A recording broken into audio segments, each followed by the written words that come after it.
Hello ƙawata. Ina ƙofar gidan Said. Kina kusa? To ki sawo ina jiran ki. Sai kin zo.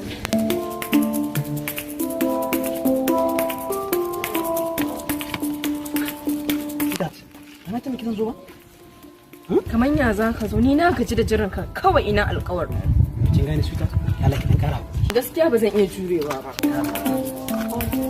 Ya ce. Ƙawata, na zo miki da wani abin alkhairi ne in faɗa miki. Me ya faru? Ina wani saurayin na da nake baki labari. A baya ya zo ya kawo min guda 3 babu na ƙasar 500. Kin gansu. Kin gansu ƙawata? Hey. Ai wannan sallah alhamdulillah.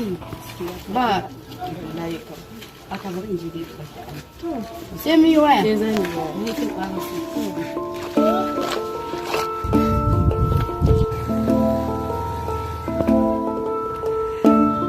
Zan samu a bayan ko ba zan samu ba. Ba za ki samu ba, domin shi kanshi idan ya rasa kayan sallah, zanin garin maman shi ko labule yake ɗauka ya je tele ɗin kamai. Kin da ji ko? Tun da babu a baya na yi alaka da kiskana da. What?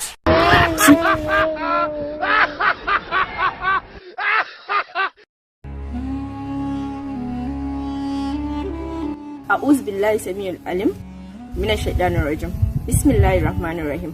Muna neman tsari daga shedan abin jefewa da suna Allah mai rama mai jin kai. Ya ayyuhallazina amanu kutiba alaikumus siyam. Ya ku waɗanda kuka yi imani an wajabta yin azumi a kanku. Kama kutuba alal ladzina min qablikum. Kamar yadda aka wajabta ma waɗanda suka gabace ku. La'allakum tattaqun. Domin ku samu jin tsoron Allah. Barka da shan ruwa. Barka da shan ruwa. Barka da shan ruwa. Barka da shan ruwa. Barka da shan ruwa. Ramadan kare. Wannan sako ne daga Alhaji Ahmad Muhammad na Goggo.